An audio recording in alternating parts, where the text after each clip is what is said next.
നമസ്തേ. രത്നവിശേഷങ്ങളുമായി രത്നശാസ്ത്രിയുടെ പുതിയൊരു എപ്പിസോഡ് ആരംഭിക്കുകയായി. നമ്മോടൊപ്പമുള്ളത് ഉണ്ണികൃഷ്ണൻ ശിവാസ്, പ്ലാനറ്ററി ജെമോളജിസ്റ്റ്. രത്നശാസ്ത്രയിലേക്ക് സുസ്വാഗതം സാർ. നമസ്കാരം. നമസ്തേ. നമ്മൾ മുമ്പുള്ള എപ്പിസോഡുകളിലൊക്കെ ഓരോ സെമി പ്രീഷ്യസ് ആയിട്ടുള്ള നമ്മൾ ഉപരത്നങ്ങളെക്കുറിച്ച് നമ്മൾ പറയാറുണ്ടായിരുന്നു. മുമ്പുള്ള എപ്പിസോഡിൽ നമ്മൾ ലാവ, ഒബ്സീഡിയൻ പോലെയുള്ള രത്നങ്ങളെക്കുറിച്ച് പറഞ്ഞു. പിന്നെ ഒരു സ്വർണ്ണത്തിളക്കമായിട്ട് ഭൂമിയിൽ വെട്ടിത്തിളങ്ങുന്ന ഒരു രത്നത്തെക്കുറിച്ച് സാറ് കഴിഞ്ഞ എപ്പിസോഡിൽ പറയുകയുണ്ടായി. ഈ ഒബ്സീഡിയനെ കുറിച്ചൊക്കെ പറഞ്ഞപ്പോഴാണെങ്കിലും നമുക്ക് അതിനുശേഷം ഈ എപ്പിസോഡ് കണ്ടിട്ട് നമ്മുടെ പ്രേക്ഷകർ പറഞ്ഞിട്ട് ഈ ഒബ്സീഡിയൻ സാറ് പറഞ്ഞ ഒരു ഇൻഡസ്ട്രിയൽ പർപ്പസിന് വരെ ഉപയോഗിക്കുന്ന ഒരു രത്നമാണ്, അല്ലെങ്കിൽ അത് ഉപയോഗിക്കാറുണ്ടെന്ന് തോന്നി. അപ്പോൾ അതിൻ്റെ വീഡിയോസൊക്കെ നമുക്ക് പലരും അയച്ചു കിട്ടി. അത് പലരും ഇത് ഫോളോ ചെയ്തിട്ട് പിന്നെ നെറ്റിലൊക്കെ പോയിട്ട് അതിനുമായിട്ടുള്ള കുറച്ചും കൂടെ അതുമായിട്ട് മാച്ച് ചെയ്യുന്ന വീഡിയോസൊക്കെ ഒരുപാട് നമുക്ക് തന്നെ അയച്ചു തരുന്നുണ്ട്. ഒബ്സീഡിയൻ കൊണ്ട് വെട്ടിപ്പരിക്കേൽപ്പിക്കുന്നത് കത്തി പോലെ ഷാർപ്പ്നെസ് അതുകൊണ്ടാണല്ലോ ഇൻഡസ്ട്രിയൽ പർപ്പസിന് അത് ഉപയോഗിക്കുന്നത്. അതിൻ്റെയൊക്കെ വീഡിയോ അയച്ചു തന്നിട്ടുണ്ട്. ആരായിച്ചാലും അവർക്ക് ഒരുപാട് താങ്ക്സ് ഉണ്ട്. ഇങ്ങനെയുള്ള ഇൻഫർമേഷൻ നമുക്കും കൂടെ പാസ് ഓൺ ചെയ്യുമ്പോഴാണ് നമുക്കും കൂടുതൽ അറിവ് കിട്ടുന്നത്. അപ്പോൾ ആൾക്കാർ അത്രത്തോളം ഇൻട്രസ്റ്റഡ് ആണ് ഈ രത്നങ്ങളെക്കുറിച്ച് അറിയാനും അതിൻ്റെ ഉപയോഗത്തെക്കുറിച്ചും. എല്ലാവരും ഇതിനെക്കുറിച്ച് ഒരു അന്വേഷണം നടത്തുന്നുണ്ട്. എന്തായാലും ഒരു നമുക്കുള്ളൊരു ഇൻഫോർമേഷൻ ആയിരുന്നു. അതെ. പൈറേറ്റിനെ കുറിച്ചും ഒക്കെ ആൾക്കാർ കാണണമെന്ന് ഞാൻ പറയുന്നത്. കൂടുതൽ വീഡിയോസ് കൂടുതൽ മനസ്സിലാക്കാൻ. പിന്നെ പ്രകൃതി നമുക്ക് തന്നിരിക്കുന്ന ഒന്നാമതൊരു ഗിഫ്റ്റ് അല്ലേ.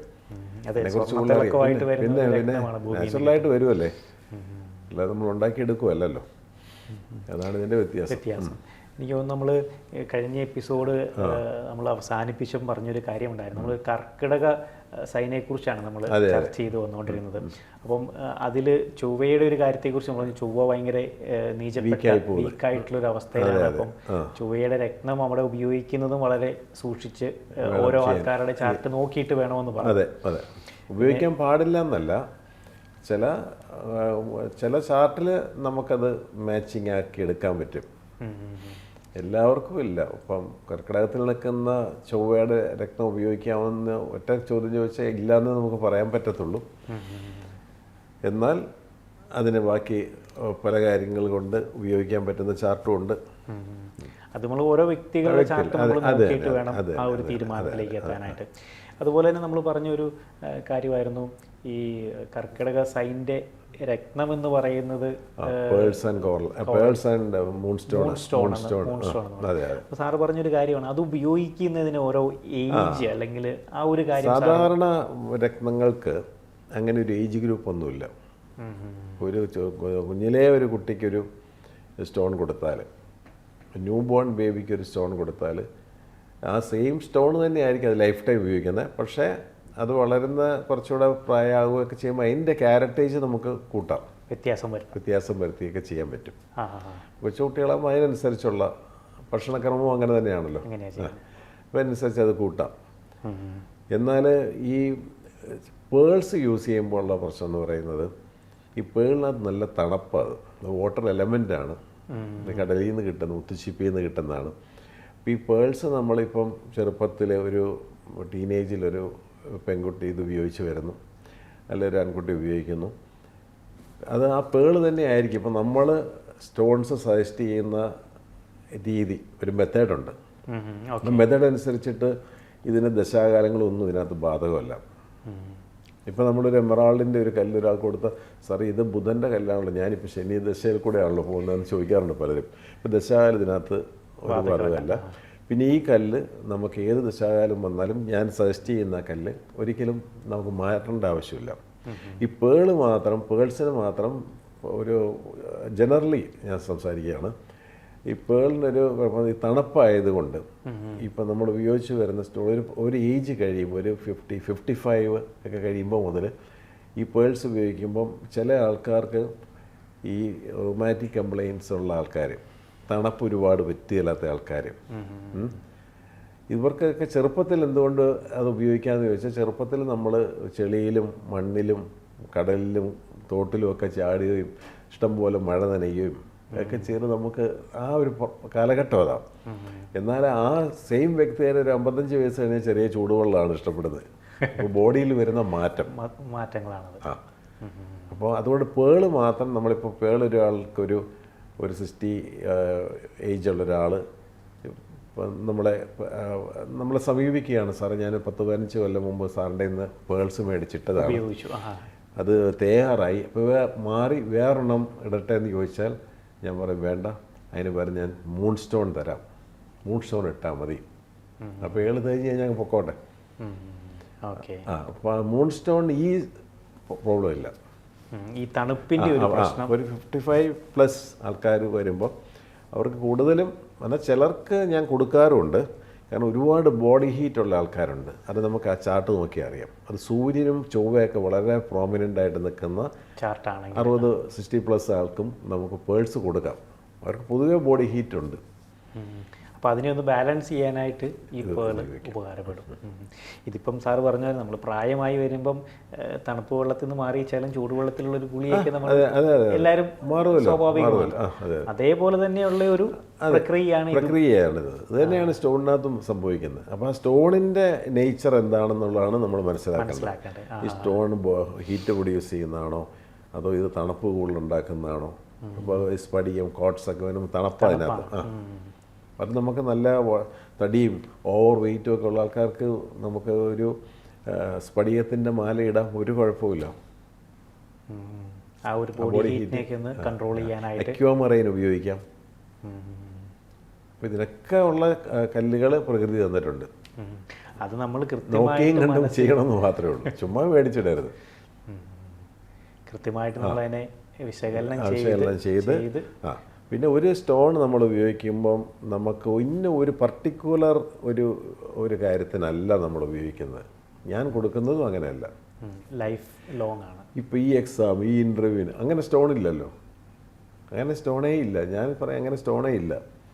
നമ്മൾ സ്റ്റോൺ എന്ന് പറയുന്നത് ഒരു ഗ്രഹത്തിൻ്റെ റെപ്രസെൻ്റ് ചെയ്യുന്നത്. ഈ ഗ്രഹം പല ഹൗസസിനെ പ്രതിനിധീകരിക്കുന്നുണ്ട്. ഉദാഹരണം ഫസ്റ്റ് ഹൗസ് എന്ന് പറയുന്നത് ഇപ്പം ധനു ആണെന്ന് വിചാരിക്കുക ഒരാളുടെ ഫസ്റ്റ് ഹൗസ്, അസെൻഡൻറ്റ് ലഗ്നം ഫസ്റ്റ് ഹൗസ് ധനു ആണെങ്കിൽ ആ ഫസ്റ്റ് ഹൗസിൻ്റെ ധനുവിൻ്റെ ആൾ വ്യാഴം നോക്കുന്നത് 5th ഹൗസിലേക്ക് പുള്ളിക്ക് റോളുണ്ട്, 7th ഹൗസിലേക്ക് പുള്ളിക്ക് റോളുണ്ട്, 9th ഹൗസിലേക്ക് പുള്ളിക്ക് റോളുണ്ട്. ഈ വ്യാഴത്തിൻ്റെ പ്രത്യേകതയാണ്. എല്ലാ ഗ്രഹങ്ങൾക്കും 7th ഹൗസിലേക്ക് ഒരു വീക്ഷണമുണ്ട്. അപ്പോൾ ആ 7th ഹൗസിനും ഇവർക്ക് ഇൻഫ്ലുവൻസ് ഉണ്ട്. അപ്പോൾ ഒരു കാര്യം മാത്രമാണോ? അല്ല. ഷോർട്ട് ടൈം ആയിട്ടുള്ള എന്തെങ്കിലും ഒരു കാര്യത്തിന് വേണ്ടിയിട്ട് സ്റ്റോൺ വാങ്ങിച്ചിട്ടിട്ട് കാര്യമില്ല. നമ്മൾ ചെയ്യുമ്പോൾ അതൊരു മൾട്ടി വൈറ്റമിൻ പോലെ അത് ബോഡിയിൽ പ്രവർത്തിക്കുകയാണ് ചെയ്യുന്നത്. ആ ഒരു കാഴ്ചപ്പാടോട് വേണം നമ്മൾ ഈ ഒരു രത്നധാരണത്തിലേക്ക് വരാനായിട്ട്. എനിക്ക് തോന്നുന്നു കൂടുതൽ വിശേഷങ്ങളിലേക്ക് നമുക്കൊരു ബ്രേക്കിന് ശേഷം തിരികെ വരാം.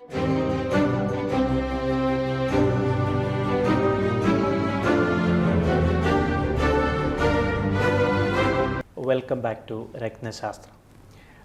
നമ്മൾ പറഞ്ഞു വന്നത് കർക്കിടക ലഗ്നത്തിൻ്റെ ആ ഒരു രത്നമെന്ന് പറയുന്നത് പേൾസ് എന്ന് സാറ് പറഞ്ഞു. പേൾ എന്ന് പറയുന്ന ഒരു പ്രഷ്യസ് കാറ്റഗറിയിൽ വരുന്ന രത്നമാണ് അല്ലേ? അതിൻ്റെ ഉപരത്നമാണ് നമ്മൾ ഈ മൂൺ സ്റ്റോൺ, ചന്ദ്രകാന്തം എന്ന് പറയുന്നത്. ചന്ദ്രകാന്തം എന്ന് പറയുന്നത് ഒരു റോക്ക് മിനറലാണ്. പേളെന്ന് പറയുന്നത് ഫുൾ കാൽഷ്യമാണ്, അതിനകത്ത് മിനറൽസ് ഒന്നുമില്ല. അതുകൊണ്ടാണ് ഇതിന് തേയ്മാനം സംഭവിക്കുന്നത്. അപ്പോൾ ചന്ദ്രകാന്തത്തിനുള്ള ഗുണം ഈ തേയ്മാനം ഇല്ല. പിന്നെ ഇതേപോലത്തെ ഒരു തണുപ്പ് അതിനകത്ത് ഇല്ല. അപ്പോൾ അതുകൊണ്ടാണ് നമുക്ക് ഓൾട്ടർനേറ്റീവായിട്ട് ഇത് ഉപയോഗിക്കാൻ പറ്റുന്നത്. പിന്നെ ഇതിനകത്ത് പേൾസ് എന്ന് പറയുമ്പോൾ ഷേപ്പ്ലെസ് പേൾസ് ഉണ്ട്, ബൊറാക് ഷേപ്പിലുള്ള പേൾസ് ഉണ്ട്, കേശി പേൾസ് ഉണ്ട്, നാച്ചുറൽ പേൾസ് ഉണ്ട്, സിന്തറ്റിക് പേൾസ് ഉണ്ട്, കൾച്ചേർഡ് പേൾസ് ഉണ്ട്. കൾച്ചേർഡ് പേൾസ് കൾച്ചർ ചെയ്ത് ഉപയോഗിക്കുന്നത് ആ നാക്രിയാസ് കണ്ടന്റ് ഇട്ട് നമ്മൾ ഇൻജെക്ട് ചെയ്ത് കൾച്ചർ എടുക്കുന്ന അത് വലിയൊരു കച്ചവടമായിട്ട് ചെയ്യുന്ന. പിന്നെ സിന്തറ്റിക് പേൾസ് എന്ന് പറഞ്ഞാൽ ഒരു ലാബ് ഗ്രോൺ എന്ന് വേണേൽ പറയാം. നമ്മൾ അതേ കളറിൽ ഉണ്ടാക്കിയെടുക്കും, മാൻമെയ്ഡ്. അതിനൊന്നും പവറൊന്നുമില്ല. നമ്മൾ ഉപയോഗിക്കുകയാണെങ്കിൽ നമുക്കൊരു യൂസിന് വേണ്ടി നമ്മൾ എടുക്കുമ്പോൾ ഈ പറയുന്ന സീപ്പേൾ അല്ലെങ്കിൽ എന്നാൽ പോലും ഞാൻ ഇപ്പോൾ പേള് ചേരാത്തവരോട് ഒരു സിന്തറ്റിക് പേള് പോലും ഞാൻ ഉപയോഗിക്കാൻ പറയത്തില്ല. പേളിന് മൂൺ സൈനാണ് ഉള്ളത്. പേളെന്ന് പറഞ്ഞാൽ അത് മൂൺ സൈനാണ്.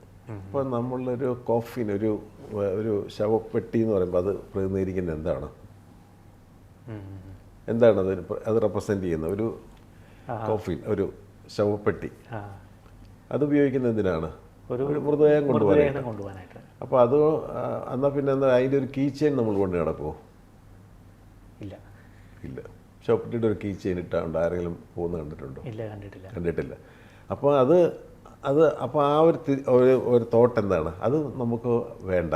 അതൊരു നല്ല കാര്യമില്ല. ഒരു മരണം എന്ന് പറയുന്നത് നമുക്ക് വേദനാജനകമായിട്ടുള്ളൊരു കാര്യമാണ്. ഒരാളുടെ ഒരു ഡിപ്പാർച്ചറാണ്. അത് എൻ്റെ ഒരു കീ ചെയിൻ ഇടുകയില്ലാരും എന്ന് പറഞ്ഞ പോലെ സിന്തറ്റിക് പേൾ ഇടാതിരിക്കുമോ നല്ലത്? കാരണം അത് റെപ്രസെൻ്റ് ചെയ്യുന്നത് മൂണ്. അത് നാച്ചുറലാണോ ആർട്ടിഫിഷ്യലാണോ എന്നുള്ളതല്ല, അത് റെപ്രസെൻ്റ് ചെയ്യുന്നത് ഇപ്പോൾ സാറ് പറഞ്ഞ് ഈ പേൾസ് ഇങ്ങനെ അലുത്ത് അല്ലെങ്കിൽ അതിൻ്റെ ഉപയോഗത്തിൽ അതിൻ്റെ തൂക്കം കുറഞ്ഞു പോകുന്ന ഒരു രത്നമാണല്ലോ. അത് വളരെ സോഫ്റ്റ് ആയിട്ടുള്ളൊരു രത്നം കൂടെയാണല്ലേ? വളരെ സോഫ്റ്റാണ്. ഉപയോഗിക്കുമ്പോൾ പെട്ടെന്ന് കേടുപാടുകൾ സംഭവിക്കും. അത് നല്ല പേൾസിനെ കേടുപാടുണ്ടാവുള്ളേ. സിന്തറ്റിക് പേൾസിനും നമ്മളുണ്ടാക്കി മാനുഫാക്ചർ ചെയ്ത് വരുന്ന ടൈപ്പ് പേൾസിനൊന്നും അത് ഉണ്ടാവില്ല. മനസ്സിലായില്ലേ? ബാക്കിയുള്ള പേൾസ് എന്ന് പറയുന്നത് ഒറിജിനൽ പേൾസ് ആണെങ്കിൽ പെട്ടെന്ന് ചീത്തയാവും. പെർഫ്യൂംസൊക്കെ ഡയറക്റ്റ് അടിക്കുകയേ ചെയ്യരുത്. കാരണം ഇത് ജലമാണല്ലോ, വാട്ടർ എലമെൻ്റ് ആയതുകൊണ്ട് ഇതിന് ഡീഹൈഡ്രേഷൻ ഉണ്ടായാണ് കല്ല് പോകുന്നത്, നശിച്ചു പോകും. സിന്തറ്റിക് പേളിന് അവിടെ ഡീഹൈഡ്രേഷൻ ഉണ്ടാകുന്നത് ഒന്നും ഉണ്ടാവില്ല. അപ്പോൾ ഈ മൂണും ഒരു സോഫ്റ്റ് ആയിട്ടുള്ളൊരു നേച്ചറാണ്. അതിൻ്റെ രത്നങ്ങളും അല്ലെങ്കിൽ ഈ കറക്റ്റ്, അതാണ് പോയിന്റ് ചോദിച്ചത്. കറക്റ്റാണ്. അതിൻ്റെ നേച്ചർ രണ്ടും ഒരു സിമിലാരിറ്റി നമ്മൾ കോറൽസ്. ചൊവ്വ ആളൊരു നല്ലൊരു അഗ്രസീവ് പ്ലാനറ്റാണ്. അതിൻ്റെ കല്ല് പവിഴം കണ്ടാൽ തന്നെ റെഡ് കളറാണ്. ചെമ്പവിഴം എന്ന പേര് തന്നെ, ചുമന്ന പവിഴം, ബ്ലഡ് റെഡാണത്. റെഡ് എനർജി അത് പ്രതിനിധീകരിക്കുന്നത്. അപ്പോൾ അതും പ്രകൃതി ആലോചിച്ചോണം. ചന്ദ്രൻ്റെ വന്നപ്പോൾ ചന്ദ്രൻ വളരെ സോഫ്റ്റ്, ചന്ദ്രൻ്റെ മെറ്റൽ ഒരു സിൽവർ, അതിൻ്റെ സ്റ്റോണ് വളരെ സോഫ്റ്റ് ആണ്. ചൊവ്വയുടെ വന്നപ്പോൾ അത് ഒരു ഭയങ്കര റെഡ് എനർജിയാണ്. റെഡ് എനർജി തരുന്ന പ്ലാനറ്റ്സ്, അവൻ്റെ പ്ലാനറ്റിൻ്റെ കല്ല് വന്നപ്പോൾ റെഡാണ് കല്ലത്. അപ്പോൾ പ്ലാനറ്റിനെ കുറിച്ച് അറിയാവുന്ന ആൾക്കാർ ഇപ്പം കല്ലിനെക്കുറിച്ച് വേറൊന്നും അറിയാൻ പാടില്ല, പ്ലാനറ്റിനെ കുറിച്ചൊക്കെ അറിയാം. അതിൻ്റെ കല്ലും കളറൊക്കെ അറിയാമെങ്കിൽ ഈ ഒരു കല്ലെടുക്കുമ്പോൾ ഇത് ചൊവ്വയുടെ ആയിരിക്കണമല്ലോ. ഒരു ഏകദേശം നമുക്കൊരു ഐഡിയ കിട്ടും. എല്ലാം കണക്റ്റഡാ, നമ്മൾ പലതും മനസ്സിലാക്കുന്നില്ലെന്ന് മാത്രമേ ഉള്ളൂ. ഇപ്പോൾ സാറ് ഈ പറഞ്ഞൊരു കാര്യം എന്ന് പറഞ്ഞാൽ എൻ്റെ ഒരു സംശയം, നമ്മൾ ഈ പേള് ഭയങ്കര സോഫ്റ്റാന്ന് പറഞ്ഞു. അപ്പോൾ ഈ നമ്മൾ പേളിൽ അല്ലെങ്കിൽ മുത്തിലൊക്കെ കെട്ടിയിട്ടുള്ള ഒരു ജ്വല്ലറി മറ്റു ജ്വല്ലറികളിലൂടെ സൂക്ഷിക്കുമ്പോഴോ അല്ലെങ്കിൽ അങ്ങനെയൊക്കെ വെക്കുമ്പോൾ നമ്മൾ ശ്രദ്ധിക്കുന്നതായിട്ട് എന്തെങ്കിലും ഉണ്ടോ? സ്ക്രാച്ച് വീഴാം. പിന്നെ അത് ഒരിക്കലും ഇത് അടച്ചു കെട്ടി വെക്കുകയും ചെയ്യരുത്. അടച്ചു കെട്ടി വെച്ചാൽ പോയി പേള്, നശിച്ചു. അത് വില കൂടി ഏറ്റവും ടോപ്പ് ക്വാളിറ്റിയുള്ള പേൾസ് ആണെങ്കിൽ ഏറ്റവും പെട്ടെന്ന് പോകും. നാച്ചുറലാണെങ്കിൽ ഞാനൊരിക്കലും നമ്മുടെ ഒരു കസ്റ്റമേഴ്സിനോട് നമ്മൾ പറയാറില്ല പേൾസ് അടിച്ച് നിങ്ങൾ മൂട്ടി വെക്കണം. തുറന്നിരിക്കണം. വായുസഞ്ചാരം ഉണ്ടാകണം. നമ്മളിപ്പം പൊതിഞ്ഞോ അല്ലെങ്കിൽ ഒരു ലോക്കറിലൊക്കെ വെച്ച് കഴിഞ്ഞാൽ അതിന് ചിലപ്പോൾ ഡാമേജ് സംഭവിക്കുമല്ലേ? സംഭവിക്കും. അപ്പോൾ നമ്മളത് ഉപയോഗത്തിലും ആ രീതിയിൽ കാരണം അതിനൊരു ജീവിയാണല്ലോ, ഒരു കടൽ ജീവിയുടെ ഒരു ഇതാണല്ലോ. അപ്പോൾ അതുകൊണ്ട് അതൊക്കെ പെട്ടെന്ന് കോറൽസും പേൾസും ഹാർഡ്നെസ് കുറഞ്ഞ കല്ലുകൾ. ഇപ്പോൾ നമുക്ക് എമറാൾഡ് ഒരു 10 കൊല്ലം ഉപയോഗിക്കാതെ ഇരിക്കുകയാണെങ്കിൽ ആ എമറാൾഡ് പിന്നെ കൊള്ളത്തില്ല. തന്നെ അതിനകത്ത് ഫ്രാക്ചർ വരും. അത് എമറാൾഡിൻ്റെ മാത്രം പ്രത്യേകതയാണ്. അതായത് ഡീഹൈഡ്രേഷൻ ഡ്രൈ ആയി പോകും. അതുകൊണ്ടാണ് നമ്മൾ പീരിയോഡിക്കലി അത് എണ്ണയിലൊക്കെ ഇടുകയും പിടിക്കുകയൊക്കെ ചെയ്യുന്നത്. നമ്മൾ ഉപയോഗിച്ചുകൊണ്ടിരുന്നാൽ കുഴപ്പമില്ല. കാരണം എണ്ണമയോ ഒക്കെ ഉണ്ടല്ലോ കയ്യിലും ഒക്കെ ആയിട്ട്. അല്ലാതെ ഇപ്പോൾ ഡയമണ്ട് ഏത് തുരങ്കത്തിനകത്ത് കൊണ്ട് കാലങ്ങൾ വെച്ചാലും കേടാറില്ല. അതിൻ്റെ ഹാർഡ്നെസ് വ്യത്യാസമുണ്ട്. എനിക്ക് തോന്നുന്നു നമ്മൾ ആ ഒരു പേളിൻ്റെ ഉപയോഗവും മൂൺ സ്റ്റോണിൻ്റെ ഉപയോഗത്തെക്കുറിച്ചാണ് പറഞ്ഞത്. ഇനി നമ്മൾ ഓരോ എപ്പിസോഡിലും ചർച്ച ചെയ്ത് വന്നിരുന്നൊരു കാര്യം ഉണ്ടായിരുന്നു. നമ്മൾ ലഗ്നം അല്ലെങ്കിൽ ഓരോ സൈനിനെ കുറിച്ച് നമ്മൾ പറഞ്ഞു വന്നിരുന്നു. എനിക്കൊന്ന് ലാസ്റ്റ് നമ്മൾ പറഞ്ഞ് അവസാനിപ്പിച്ചത് കർക്കിടക ലഗ്നത്തെ കുറിച്ചാണ്. അപ്പോൾ അതിന് ശേഷം വരുന്ന ആ ഒരു സൈൻ എന്ന് പറയുന്നത് ചിങ്ങ ലഗ്നമാണ്. എനിക്ക് തോന്നുന്നു സൈൻ ഓഫ് ലിയോ. എനിക്ക് തോന്നുന്നു ആ ഒരു വിവരങ്ങളിലേക്ക് നമുക്കൊരു ബ്രേക്കിന് ശേഷം തിരികെ വരാം.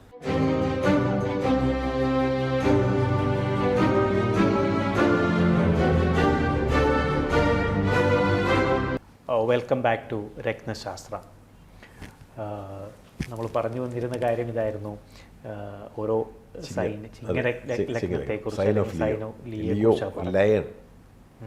അതിൻ്റെ ഒരു സിമ്പിൾ തന്നെ ലയൺ. അത് ഈ 12 ഹൗസിലും ഏറ്റവും പവർഫുൾ ആയിട്ടുള്ള ഒരു സൈനാണ് ലിയോ സൈൻ. അതെ അതെ, സോഡിയാക് സൈനിൽ അത് 5th സൈനായിട്ടാണ് വരുന്നത്.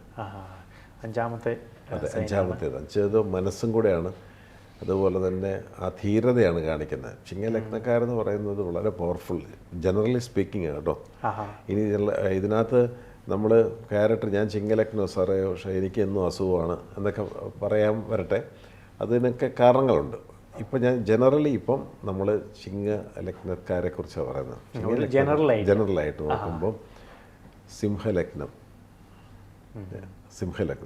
അല്ല സിംഹരാശി എന്നൊക്കെ പറയും, നമ്മൾ ചിങ്ങരാശി എന്ന് പറയും.